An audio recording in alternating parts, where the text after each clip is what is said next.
Good afternoon, good morning around the globe. I think it's good afternoon for the large majority of us. So it's Hans Martin again. Welcome in this breakout session, also on behalf of the other members of the team. Actually, I feel a little bit bad because I'm here and in this room, the only male person of our team. So actually, I think all other team members could be probably even do better than me, but Swati approached me, so it's my honor here. So also on behalf of you, see Kim with the video on. She has been already introduced from Tufts early morning there in the US, and then also Nala Rifai, which also has been introduced, and then we also have here in this room Muna Sundakwa. She's acting manager of IRD in IRC Jordan, which are members of the team. Very, very good. Thank you again, everybody, and welcome. And I'm really looking forward. We have a full hour. This is one of the rare opportunities where I think we really can a little bit go into details in depth. Into our findings and discuss them. So what you learned so far already is that we think that these foundational issues are really the key, one of the key. Also, as Linnea told it, and for us, maybe Kim, you can support, but it was really good to hear that this message already arrived at quite a number of institutions. This is our feeling. But what we also brought, in addition to this very general message, we brought some finer solutions, and this is what we like to focus. And what I prepared, and you're more than welcome to interrupt me if you feel it's too basic, is a presentation of about 12-13 minutes, which gives even more details about our research. So for example, we also take again the case of Iman, one of our respondents you already met. And then we come to the conclusion. So if you would allow, I would give you this additional information first. So I know all of you have been listening already quite a while. So it would take another 12-13 minutes, and then we could come into the debate. Yeah. So we would have almost 3/4 of an hour, 45 minutes, really to share our experience, to share your thoughts about what we have worked out as preliminary findings.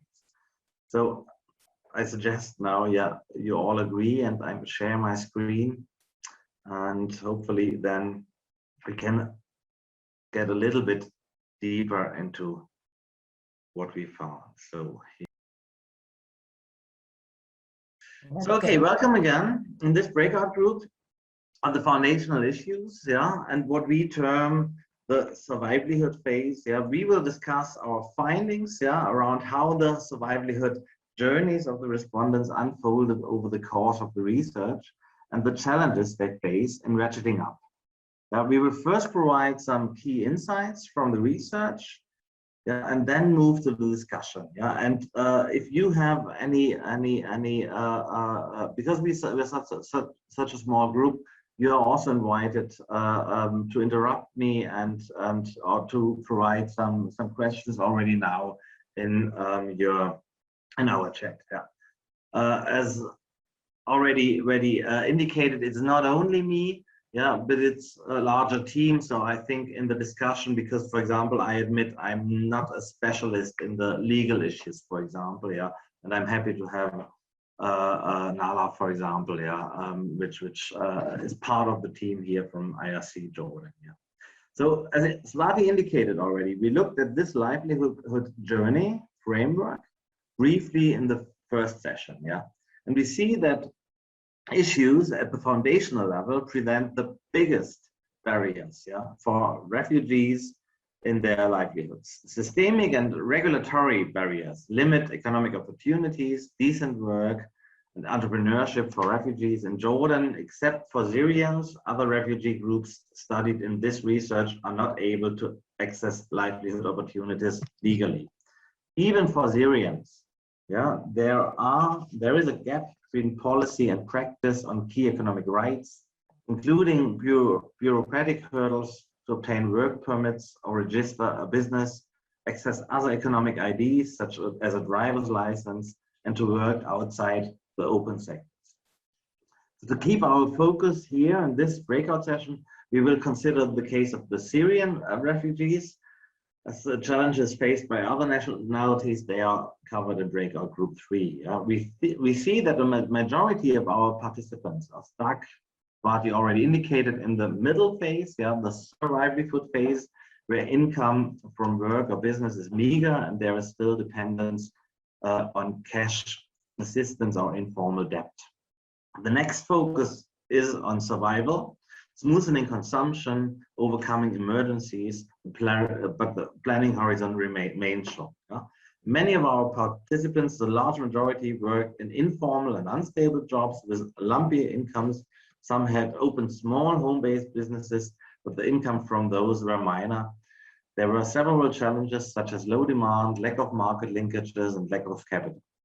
Let's look at some examples to illustrate this notion of the survivalhood and its link with these foundational issues. So let's first go back to the story of Iman, who we discussed in the first session already. We discussed her family's current situation, high amount of debt, man engaged in informal jobs, expenses exceeding income in most months, and deteriorating psychological situation for the younger son. Now let's look at her journey. We start from 2010 onwards, when they were in a comfortable financial situation in Syria. Her husband used to work as a painting contractor. There was regular work. They managed to add a new room to the house, bought a motorcycle, and had savings at home. In 2011, there was no more construction due to the war. There was little work, and they survived from their savings. Things started to deteriorate even further in 2012. In 2013, they moved to Jordan, and the situation improved slightly, and they lived in the camp. All expenses were covered. After they moved out of the camp, things became difficult between 2014 and 16. Paying rent was the most difficult. There was still some charities and food boxes. In 2016, things improved as they found cheaper housing, and her husband worked regularly. They received aid, and especially the UNHCR winter assistance, which was helpful to pay off the debts. 2017 was a low point because they could not find enough work and had 700 GDs outstanding to the landlord for rent. They were also buying on credit from shops, especially for her differently abled son. In 2018, an international NGO helped them with rent for a few months, and things improved for a while, but it went down again in 2019 as this aid stopped. In 2019, Iman found work in a cash for work project and a considerably higher income for 2 months, around 700 GDs. This helped her pay off all her debts. Things improved for short term again. With the pandemic, things started to go down. Again, her husband and older son are able to find limited work opportunities. They have started using the food coupons to pay the rent and complain of deteriorating health due to poor food intake. We discussed Iman's dreams in the first session. Not having a clarity, I think actually Swati skipped this slide, but not having a clarity on their future prospects affects the whole family's decisions. She wants to build a small house in Jordan and start a car work for her sons. Swati mentioned this, but none of this is easy. They are unable to invest in their futures and are just worried about managing today. The aid that comes their way is only able to bring a short-term improvement in their situation, as it is clearly indicated here in the graph. As she said, this is the final, don't give me fish, teach me how to fish. So we come to the second journey of a young 30-year-old divorced Syrian, Jamal. Her journey highlights the innate conflict between the changing role of women. At one end, she is striving for economic independence and gaining more confidence. She started her own small business. She wants to learn how to tattoo. She also wants to buy a car and get a driver's license to work as a sales representative selling dental equipment. She has been trained as a dental assistant in Syria, but on the other and she hopes for marriage to bring more stability to her life. She was supposed to get married to a Jordanian man. The man asked her to close her shop before that. Alas, she could not get married as her request for security clearance was rejected by the Ministry of Interior. The man offered her 1,000 GDs as compensation for her loss, but that could not be enough. Yeah? Her entrepreneurial dreams are also limited by her legal status. She's not allowed to buy a car or get a driver's license. She does not have the money to train as a tattoo artist. She's proud that she opened her own business, but is worried about her income. The year before the pandemic started, she earned only 140 GDs by offering simple beauty services. The rest of the income came from a combination of several one-off cash assistance and donations, around 1,200 GDs, something like 100 GDs per month. Only a few participants in our newsletter, for example, we covered Abu Samer, for example. There have been some drivers, some positive deviants, yeah. But even if we realize that there has been this positive examples, then the progression was not linear, and our participants faced several setbacks. Yeah? It is worth to understand what factors were helping them, yeah, these positive deviants. We saw that these drivers were highly entrepreneurial, managed to diversify income streams. They saved up and down vigorously. Saving down in this case means that they could borrow for productive investments and then pay back an installment, and were prudent in managing their finances. Last and most importantly, they had strong networks for businesses, information, and capital. So looking at these examples, yeah, gives us an idea about the financial outcomes that refugees desire. As discussed in the first session, we find that the financial health framework helps to bring their desired outcomes at the center. Refugees want to build robust livelihoods and generate sufficient income so as to reduce dependence on debt. They are looking for a better future for their children and a stable legal status. And at last, they want to be able to build assets and invest in a stable future. In order to help them achieve these outcomes, first and foremost, it is important to put back rights in the agenda, where refugees are constructed as right holders rather than beneficiaries of aid or programs. And it is important to address structural issues.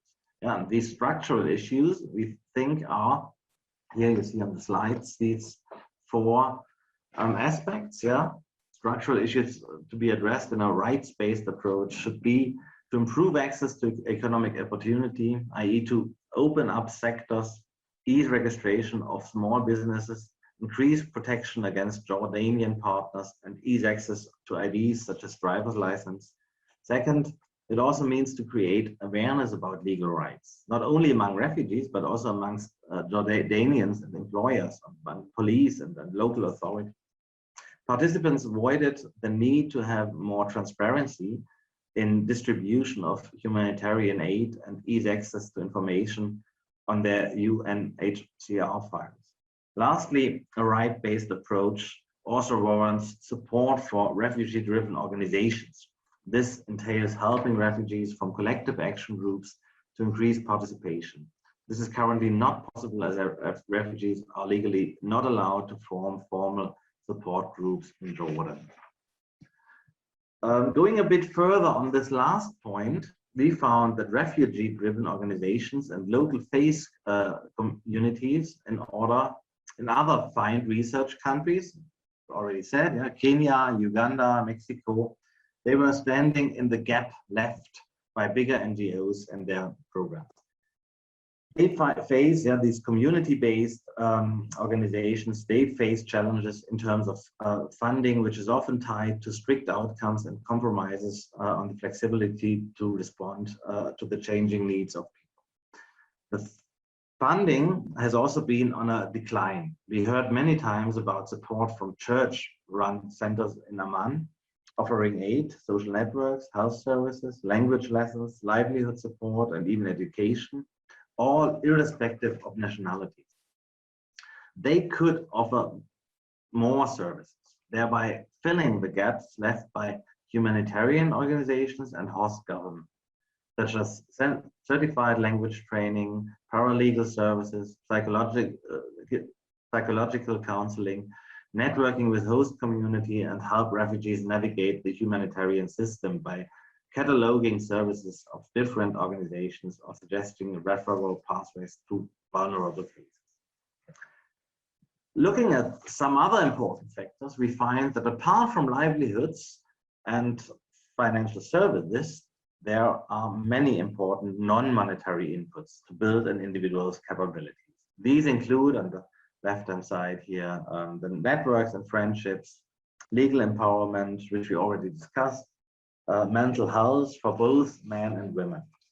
So among these factors, social networks emerged as one of the critical ones for livelihoods and resilience. There is a newsletter on this. Networks were so important to find jobs, information about assistance, build businesses, borrow money. An example of this is how refugees could crowdfund money informally from their networks for health emergencies. Corner shops performed an important humanitarian role, letting refugees buy food on credit purely on basis of trust.